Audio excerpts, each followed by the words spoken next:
They will sell you out essentially for a second fiddle positions in privileged white society, to uphold the patriarchy and all that good stuff, and uphold structural racism because they're getting something out of it too.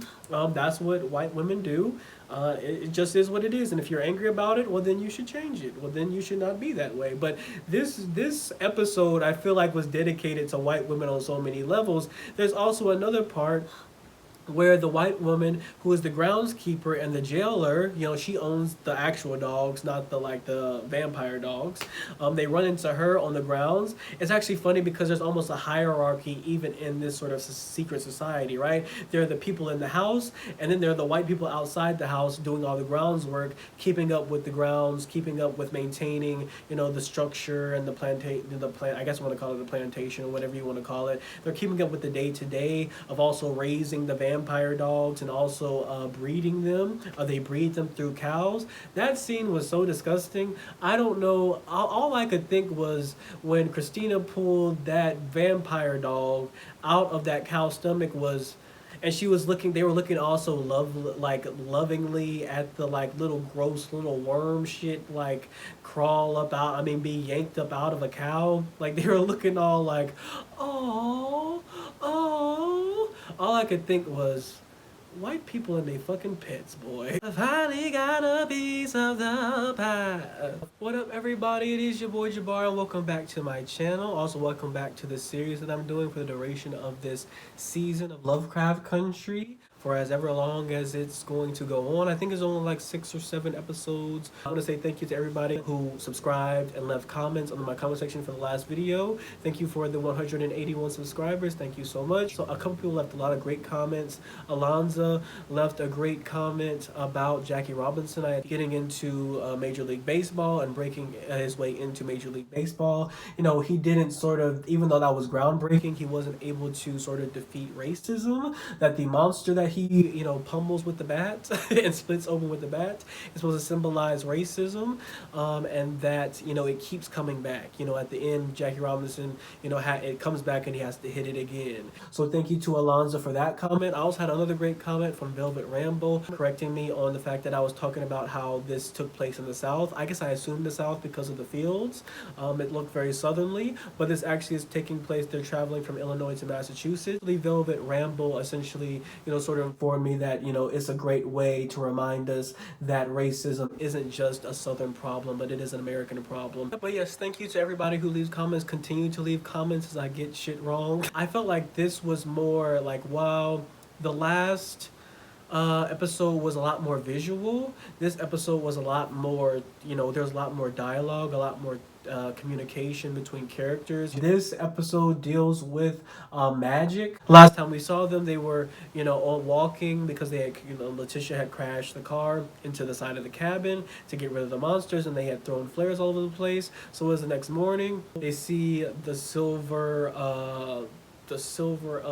car that the white lady was driving, that before was chasing them, or before was helped them get away from the people who were chasing them. I don't know if I want to call it a house. It's more like a mansion or a castle.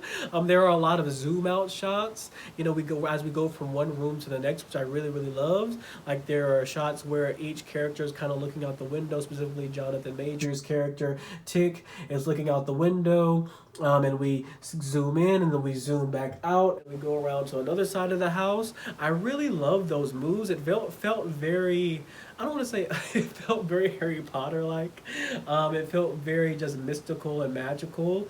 Like that we in this house itself is was magically built, which we find out later that it was. They sort of go and knock on the door. William, I guess Christina, the white lady's boyfriend or friend or whatever they are, they have a situationship or something like that. I guess we can sort of infer by the nature of their relationship. We don't actually see any scenes of them actually together, which I think is actually pretty funny and actually pretty weird as well. But William greets them at the door, says he's been waiting for them. If you remember before, we heard a whistle that sort of called off the sort of like vampire dogs. We find out later on, as they sort of explore this house and explore the grounds of the house, that everybody is sort of armed with these whistles. They sort of assume that they are dog whistles until they go wandering in the woods. Letitia, Uncle George, and Tick go wandering in the woods. They run into some of those beasts that come out at night. They go wandering after dark, and like the white lady Christina comes up with the whistle and calls them off. So we enter this episode. They wake up the next morning. Letitia, George, and Uncle George and Tick, and they're each in their own rooms. We're enter in with the theme song of the Jeffersons playing. I finally got a piece of the pie. Like Letitia journeys moving around and dancing around. She has all of this. She's found herself in this room that has all the things that she loves, like all of these, like all of this great wardrobe and outfits that she loves, and she just tries on everything. You know, Uncle George is sort of in his own room with his own sort of library with all of his favorite books. He sort of like is sweeping his hand across the bed and touching all the books and just dancing around. Jonathan Major's character Tick is the only one who is sort of seemingly like concerned. He's like, how do we this seems strange. Why are our rooms perfectly matched to us? Why do they have everything we love in it? This place seems very weird. It seems very odd. These white people seem very weird. They seem very odd. And he's like, are you not worried? Are you not worried about the fact that, you know, what happened last night and how we even got here and how our rooms are perfectly designed for each of us personally? And they really like take a minute as they're sort of sitting down for, like, I don't know if they want to call it brunch or breakfast out on the patio, but they essentially are like, well, we don't really remember. And he's like, you don't remember? Why don't you remember? And so this is where sort of the magic comes in. So we find out later on that they have been, that the sort of wizard Christina, or which, whatever you want to call her, Christina has put a spell. So they keep the dog, they put the guard dogs out there, and they raise these guard dog vampires to sort of protect and their secret society. And anybody who makes it past the guard dogs, who doesn't get eaten by them, at night wandering around, they, you know, pretty much make them forget about everything they've ever seen, and it's just sort of a spell to sort of, you know, cover their asses essentially. The castle actually reminds me, this castle slash mansion that they're in actually reminds me a lot of the Biltmore that we find out later on that was built by Titus Braithwood, who is the head of the secret society, which we find out later is the Ancient of the Dawn. They're called the Ancient of the Dawn. I actually found out doing some research that this is actually taken directly from the Lovecraft Country book. There is a Lovecraft Country book written by Mark Ruff. He actually, this sort of secret society is also in that book, and it was actually taken based on a real life secret society based in London called the Hermetic Order of the Golden Dawn, who were sort of based in sort of these magical and Wicca and cosmic sort of things. They were really, it was like a mixture of like religion and then cosmic and magical, you know, sort of power. The Order of the Ancient Dawn here, they are sort of mixing in religion also with like this idea of magical powers and spells and witches and wizards and stuff, because they are trying to open a portal to the Garden of Eden, and which they think if they enter the Garden of Eden, they will unlock the secret, or unlock the lost secret to immortality. If you know the story of Adam and Eve, sort of lost their immortality that God had gifted them with after they had eaten from the tree of knowledge or something like that. And so they lost the ability to continue to live peacefully forever in this paradise. And sort of this, I guess, this ancient order of the dawn, which is loosely based off the Hermetic Order of the Golden Dawn. They are trying to open that portal back up to the Garden of Eden so they can sort of taste immortality. The way to immortality is through Tick. So they are a lineage.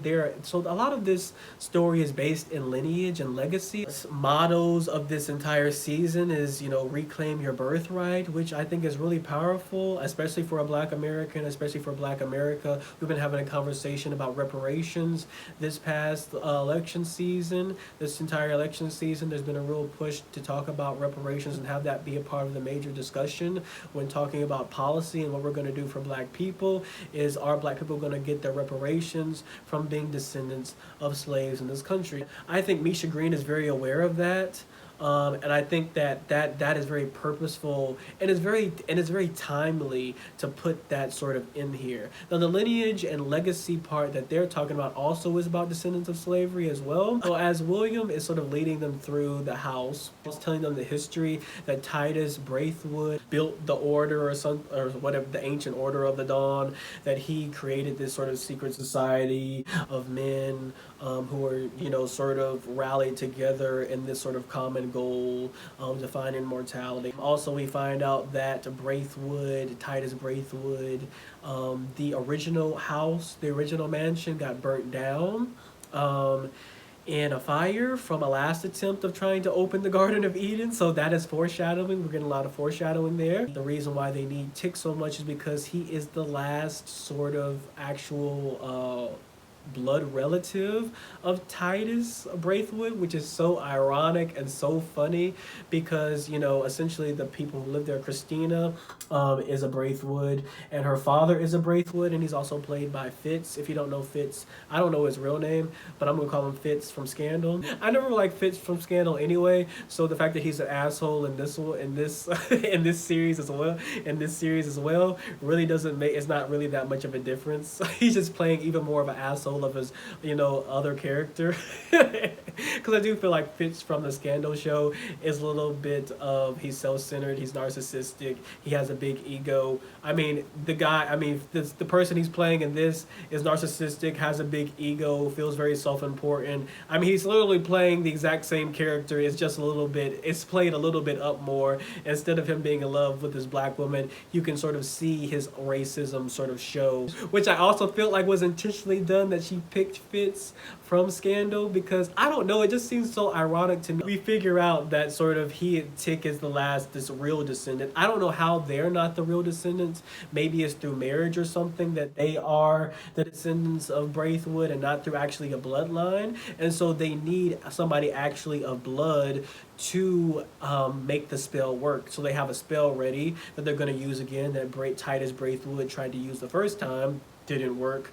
Of course, this is foreshadowing that it's not going to work this time either. I guess that's why Christina has been chasing him all over Tarnation, to try to figure and to find him and bring him back home. The underlying issue, though, with this whole bloodline thing and legacy thing and lineage thing is that, the Braithwoods try to act like they're above, I guess, petty acts of racism and being a part of the outerly world that sort of involves itself in systemic racism, when actually they are just sort of a microcosm of what is already going out in the world itself. Like they don't allow black people in.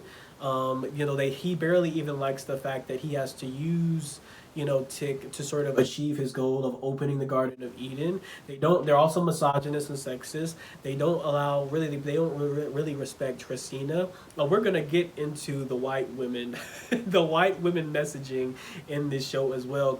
But the issue with legacy and lineage, the underlying issue with it is that, what they don't want to admit or what they don't say out loud is that Titus raped a black slave woman when on his plantation. Even William refers to the slaves as workers. Uncle George asks William essentially how did Titus end up sort of accumulating so much wealth, and Titus looks down for a second and he's like, shipping. And then Letty goes, that's code for slaves. That's code for slavery. William's response to Letty saying slavery is, well, they were, we treated all our workers equally. But then how did, the sort of unspoken thing that isn't said is, how did Titus end up having a child by a slave woman? Well, he was raping her just like all the other slave masters were raping their slave women, their black slave women on their plantations as well. Like, that's the unspoken thing. And I love the fact that the unspoken stuff is also so palpable and felt within this episode as well. Christina clearly has some reservations. Really, her issues, for me, I feel like, is the fact that she is treated second class and second fiddle to all the white men in this sort of order, the ancient order of the dawn. There's a scene where essentially, all of these sort of order people in this sort of secret society are sitting in this room watching sort of the black people on display, Letitia, Uncle George, and Tick. They put a spell on each of their rooms where I guess they would have to face their fears. And it's sort of like black trauma on display. Like they're sort of going through and working through their trauma out in these rooms, and these men are sort of laughing, entertained by these black people, going through this trauma, put on by these spells in each of their rooms individually. We see that Christina, she is drinking. She's trying not to think about it. The fact that she is sort of the immoral implications of doing this, but she goes along with it anyway, and she downs with the drink. She also is feeling a little bit upset, not a little bit, very upset, you can tell. The fact that the men in the room that are, that she is also, sort of culpable in watching this black trauma going on for entertainment. Black trauma as entertainment is a big part. I'll get into that next. But she is culpable in that, but they won't even look at her or talk to her because she's like considered second class or lower than them. But she continues to help them, and as well as her father, she continues to help them in their endeavors and trying to open the Garden of Eden. And it's just so funny to me because when they try to escape, Letitia, when they find his father, Montrose, they find Letitia, Uncle George, and Tick find his father, Montrose. He was actually trying to also planning his own escape. There is a reference to Alexander Dumas, the Count of Monte Cristo in there, and they start looking for a secret passageway that his father built underneath sort of this jail that they keep in the center of the town on sort of like the grounds where the groundskeepers are. And they find him running away, and there's a part where they run into a wall. There's like this magical wall that they sealed off the entrance to it so they can't escape and nobody can come in. And her father and her catch up with them, and her father shoots Letty actually dead. That's actually one of the shocking parts of this video. That's one of the shocking parts of this episode. Christina's father shoots Letty dead and then shoots Uncle George.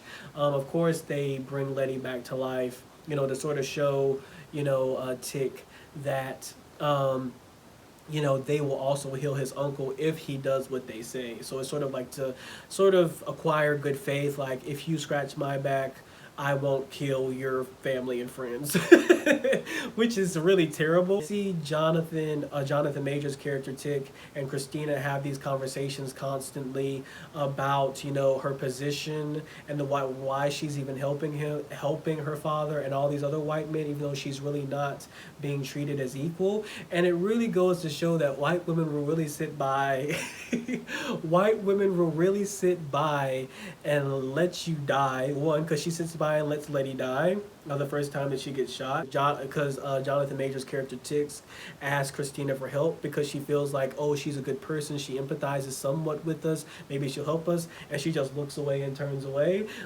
just like white women do. They will sell you out essentially for a second fiddle positions in privileged white society, to uphold the patriarchy and all that good stuff, and uphold structural racism because they're getting something out of it too. That's what white women do. It just is what it is, and if you're angry about it, well, then you should change it. Well, then you should not be that way. But this episode, I feel like, was dedicated to white women on so many levels. There's also another part where the white woman who is the groundskeeper and the jailer, she owns the actual dogs, not the vampire dogs. They run into her on the grounds. It's actually funny because there's almost a hierarchy even in this sort of secret society, right? There are the people in the house, and then there are the white people outside the house doing all the grounds work, keeping up with the grounds, keeping up with maintaining, the structure and I guess I want to call it a plantation or whatever you want to call it. They're keeping up with the day-to-day of also raising the vampire dogs and also breeding them. They breed them through cows. That scene was so disgusting. I don't know. All I could think was when Christina pulled that vampire dog out of that cow's stomach and she was looking, they were looking also lovingly at the little gross little worm shit crawl up out, be yanked up out of a cow. They were looking all like, oh. All I could think was, white people and they fucking pets, boy. There's this groundskeeper lady who's always making little racial, like, she's always throwing little racial shade at Letitia, Uncle George, and Tick when they first meet her. They think that like she kind of runs the jail. They can tell that it's a jail. Uncle George can tell that it's a jail because it's built like a sort of old timey ancient jail with all of this brick around it, and he can tell by looking just through the peak of the door that it's jail like, that it's like an old fashioned jail or cellar or dungeon at the bottom. Uncle George can tell that there is a dungeon in the bottom, that he feels like that him and Letitia feel like, you know, they are keeping Montrose in, Tick's father and Uncle George's brother, because, you know, you really won't be able to hear anybody. It's really secluded, and it's a good place for storing somebody and keeping somebody caged. And this white lady, this white grounds lady, you know, keeps making little racial shade. She talks about black bears, which is really just code for blacks. She talks about how they're always sticking their nose in places where they don't need to be and getting into things that they don't know what's going on and all this other stuff, and they're too smart for their own good. And she also makes a little dig at the end. They need to go back inside before sundown. It's like, bitch. There's a point where Uncle George and Tick are sort of decide to play along. You know, Uncle George gives them a whole speech after the whole black trauma sort of thing they experience within the rooms. I'll get to that a little bit later. I want to actually say that for the end. But Uncle George and Tick, you know, go, you know, sort of like, okay, we're going to play along here. You know, we know who we are. He gives them the whole pep speech after they're a little bit shaken by the trauma that they faced from the spell that they were under in each room. And he's sort of like, listen, we know who we are. I got some information, but follow my lead. We're going to play. We're going to shake some shit up here. They go and they join the other white men in the dining hall to eat essentially a piece of that man's body. We see in the a scene before that Christina, you know, cuts open her father to take out a piece of whatever it was, a piece of flesh or something, and I guess they cut it up and serve it on a plate at the dinner. And I guess he says essentially in his speech that, you know, as Adam gave his rib to make Eve, I give a piece of myself to everyone here. And then Uncle George gives his whole speech about Prince Hall and the Freemasons, and how Prince Hall had to go pretty much and create his own society of black men and abolitionists because he was not allowed in the white ones. I really love the interwoven like historical accuracy with also the sci-fi fiction, fantasy, cosmic horror stuff that's going on here. I really feel like that is done really, really well. I'll leave external links in the description box below about Prince Hall and all about him. I don't really want to go into that here. Uncle George pretty much explains Prince Hall's whole legacy pretty well if people don't know who Prince Hall is.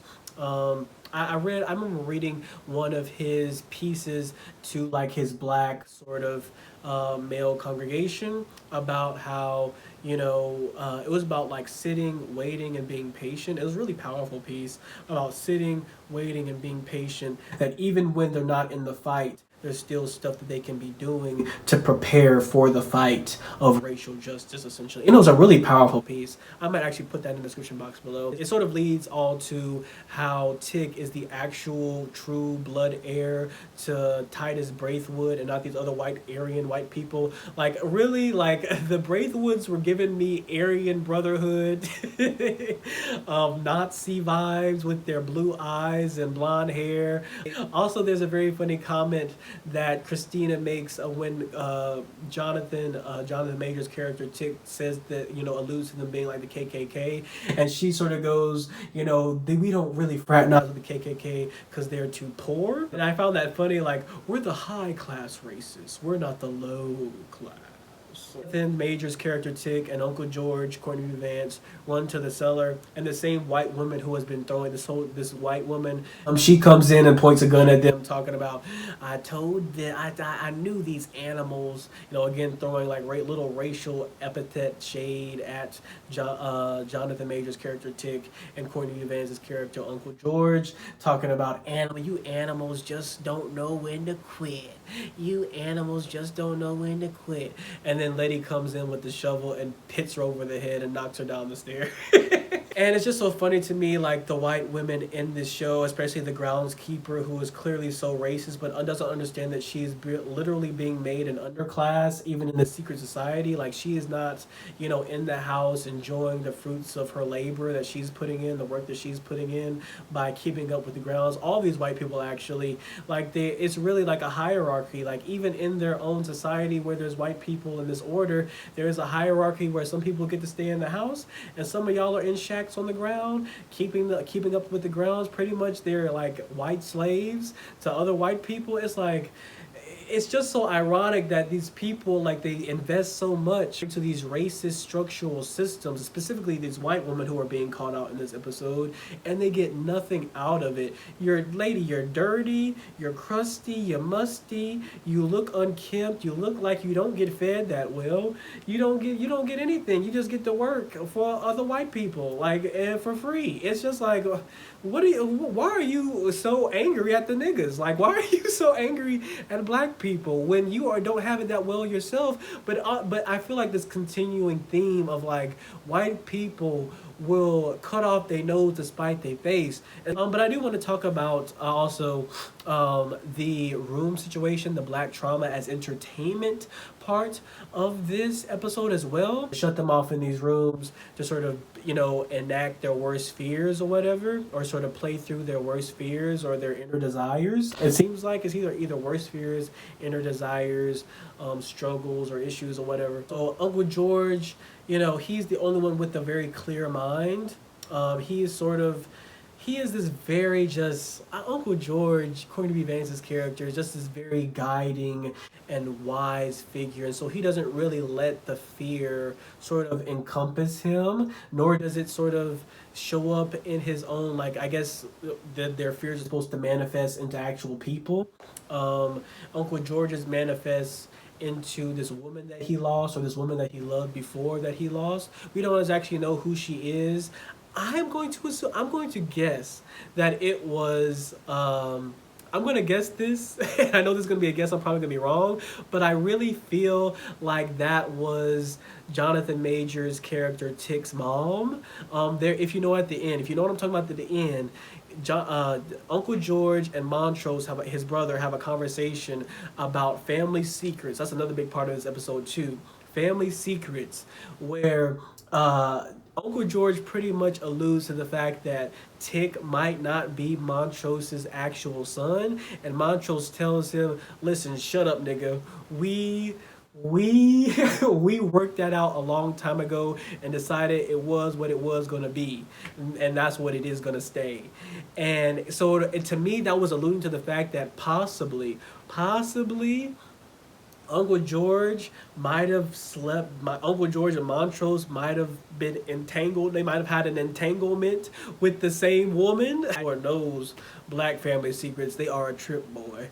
If you know what I'm talking about, you know what I'm talking about. It's like he sort of realizes right off the bat, this isn't real. This is a spell. They're trying to mess with me. Letitia and Tick struggle with theirs a little bit.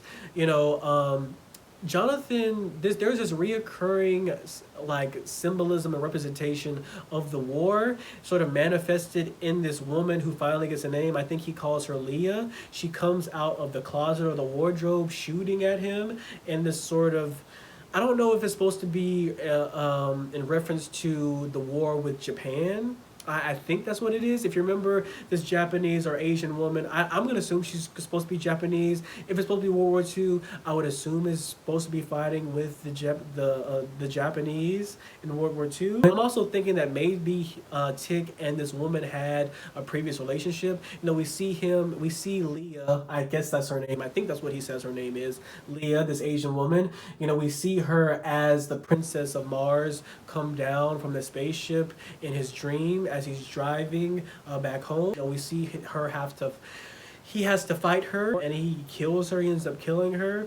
It looks like this isn't. He might have had to kill her before. Like he says her name, so I'm assuming they had some type of intimate relationship, even if it was a friendship. I'm assuming it was probably more than that. I'm assuming that it was romantic because he dreams about her and now he's showing up and his sort of worst desires and fears manifested, come back to life. So he has to fight her and kill her in the room. Letitia, her sort of fears are manifested in the form of Tick himself, Jonathan Majors.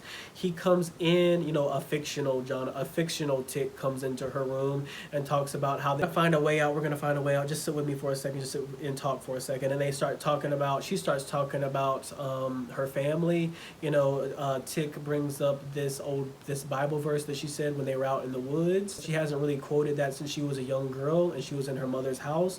Essentially she is she's dealing with some trauma. Like I said before, I feel like my last video where I said that we're probably going to get a little bit into more detail. It's going to unfold a little bit more about Letitia's whereabouts, where she was, and also the family issues that she's been having, and the familial issues that sort of going on with her family is going to sort of unfold a little bit more. I think we're going to get into colorism as well, and the fact that her father might also be white because, like I said before, both her brother and sister are both pretty dark skinned. Talking about her childhood, how she used to wait up for her mother all the time, how she would come in all types of the night with all different types of men from the church. Well, she said she was going to church, but she would come back with all different types of men, not from the church, but from someplace else, and that she was always scared, and that one time she didn't come back or something like that, and she left her alone.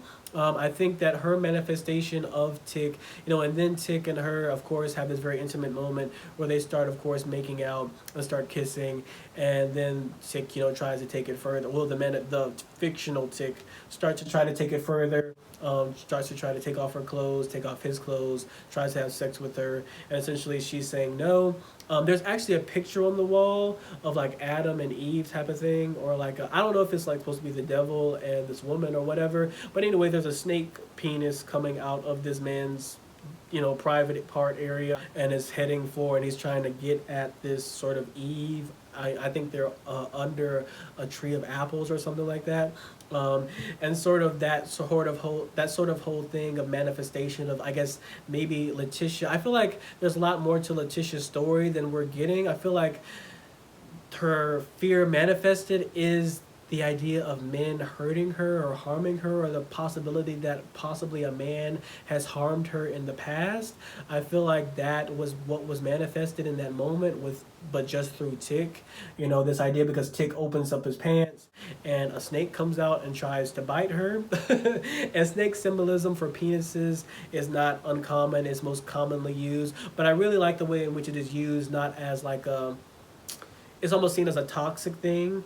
We see snakes as penises. If you've seen the WAP video by Cardi B and Megan, they literally sit in a pit full of snakes, which is literally supposed to be a pit full of dicks, which is what, and they're crawling all over them, trying to look sexy and all that good stuff. And it's supposed to symbolize penises, penises all over them. Come get this WAP, come get this wet ass pussy. This is more violent, snakes as penises, as being violent, as being abuse, as Letitia grabs a knife, and we know in the end she had to stab, Tick to save herself. And this idea, I think it's this idea or fear of men harming her, of men taking advantage of her. And so I feel like there's a lot more to Letitia's story, regarding not only the men that her mother used to bring home, but also dealing with men in her own life that we haven't gotten to yet. All this black trauma porn as entertainment is put on display for white people to enjoy. And I really felt like it was it was Misha Green and the other writers being aware that sometimes even black art is the trauma of black people is put on display as entertainment. Like this whole series is very aware of itself, and I feel like they made that whole scene was very aware of itself. Like, we're putting these black people, even though they're fictional characters, we're putting real black trauma because black family secrets is a thing. Dealing with war, black veterans dealing with war is a thing. Black women dealing with abuse of men is a thing. Like, we're putting real, even though these are fictional characters, we're putting real life, black trauma on screen, and we need to make it aware that white people constantly view this as simply entertainment when it is much deeper than that. And I really like how aware of itself that this episode was, and that moment was of itself, that this is deeper than entertainment. This is deeper than just for you to laugh at and joke at and sort of, ha ha, he about. Like, this is deeper than that. These are real people's lives. The last scene of this episode, Uncle George is in the bed shot. Tick is off to go and sort of be this vehicle through which the magic will flow through so they can open the Garden of Eden. Letty also is just sort of getting over her trauma of being dead, because she did die. I like the fact that we do deal with that for a second, that she wakes up, from being brought back to life by magic, of course. And Tick goes off for the ceremony to open the Garden of Eden. Christina's father starts the spell. These sort of rings light up in a triangle around him, and sort of the energy starts to flow from the rings to Tick, and they start to form like circles around his body, essentially these sort of golden circles. There is this archway in the center of this sort of stone room, and Tick is facing it, and all of the white order members are around, and of course you see Christina's father, Fitz, in one of the other sections over there saying the spell. And essentially, this, the flowers and the leaves and the trees and the vines start to come out, like the Garden of Eden is actually being produced. The archway starts to glow. This sort of golden light, this sort of golden and brown light, is very beautiful, but also very terrifying at the same time. And Whitey on the Moon is starting to play, and I just thought that this was genius. I thought this was great. I actually really liked the soundtrack better this episode than last episode. Last episode, there was too much contemporary music. There was too much. I didn't talk about this last time, but there was too much I think Tierra Whack was playing. There was like hip hop playing, and I was like, it just doesn't. There is something a little bit off. Like it didn't really break my concentration from what was going on in that last episode. But it could have been better. It could have been better, and I feel like this time it was better. Like, we hear Nina Simone, we hear Whitey on the Moon. There's another song that we hear. Like, these are very it sort of fits the time period and the piece more. This episode's music fit the time period and the piece more than last episode. So Whitey on the Moon starts to play, and essentially this black guy, I forget his name, remind me in the comment section. He essentially says, the Whitey on the Moon sort of goes like, he wrote the song about Whitey being on the moon because a white man was on the moon. Whitey's going to the moon. And essentially he's sort of laying out all his grievances about how, he can't pay rent. Black people are starving. We don't have food. We don't have water. We can't get good health care. But yet Whitey white people are sitting up here on the fucking moon, and we're also paying for it. They're doing it off of the backs of black people. My taxes, even though I can't get clean water, even though I can't get, grocery stores in my neighborhood, even though we're living in food deserts, there's not clean water, we don't have good health care, we don't have good benefits, good jobs, we don't get anything, but my tax dollars is going to putting a white man on the fucking moon when I barely have the necessities I need to fucking live. That's what the whole theme of Whitey on the Moon is about. And as the Whitey on the Moon is fucking playing, these white people these white people are using the descendant of a slave that they need, because he is the actual only blood heir to this white man. They are using him to open the Garden of Eden because they want the secrets, or they want the access to immortality. Now these black people are just trying to live a decent, normal life and find their dad, and he's trying to find his father and get the hell up out of here. But these white people want to use him to get immortality. I mean, it's just the black people are just trying to live, and white people want immortality. we haven't even gotten to thinking that far yet because we're just fighting for survival. And I just thought, oh my goodness, another genius move by Misha Green. You know, like I said before, it was foreshadowed in the beginning that Titus Braithwood tried to open the portal to Garden of Eden before it failed. The Christina's father tries to open it now with the blood heir of Braithwood, right? Atticus. Atticus ends up seeing his great great grandmother, the slave woman who was essentially raped. She sees her ghost sort of come to his rescue. She sort of, reaffirms his power, and he like sort of goes, ah! And like all the power shoots out, turning the white men to dust, turning Christina's father into a sort of pillar of salt or statue, almost like he was fucking Medusa or something. The house starts to collapse in and is set on fire again.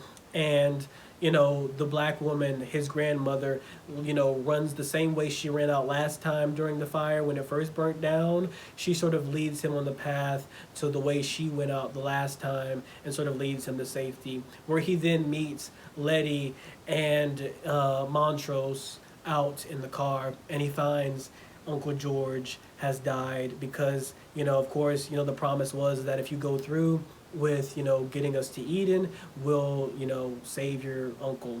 But of course the white men die, so of course his uncle dies too. We didn't see Christina and William or the other grounds people get crushed in the mansion collapsing. I honestly feel like Christina was low-key behind this whole thing and setting up this whole thing, so I feel like she'll be back. I feel like Christina will most definitely back with William. I feel like they are a couple that they wanted the order gone. It felt kind of like they wanted the order gone altogether so that they could actually have power, because it didn't feel like William had any power either.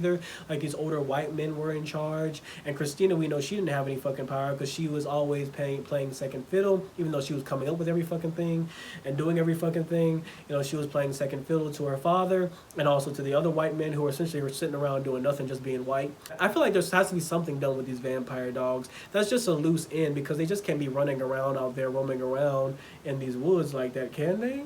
Can they? Hippolyta, Ingenue Ellis, played by Ingenue Ellis.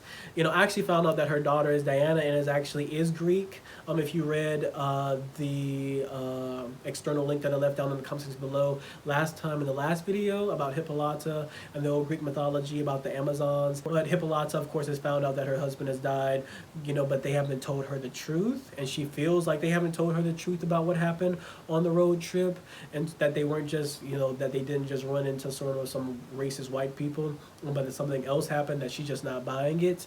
Her daughter Diana, who is called Dee, and I feel like Diana and Hippolyta will come to have more meaning later on. Like their names will come to be more than just symbolism, but they will actually manifest into some cosmic sort of, it will sort of transform or manifest itself into this sort of cosmic horror genre that we are in. But Diana seems to be playing with spirits, I'm guessing to try and contact her dad, and that is going to go wacky, or that is going to get messed up somehow. They're going to contact the wrong spirit. So we're going to see these black kids mess with some spirits, I guess, in trying to contact Dee's dad. We also see Letty buys a house, I'm guessing with some stuff she stole and possibly pawned from the Braithwood Manor or mansion. I guess we're going to see her buy a house on the white side of town and then have to sort of contend with the white racist people on the white side of town. These, moving her sister and herself into this big, beautiful house on the white side of town. So that's going to be interesting. This idea of like ghosts, this idea of white people, not being happy that they're there, is all going to come to fold there. But I will see you all next time, and let me know about your comments in the comments below. Like, subscribe, all that good stuff, and I will see you all next time for the next video.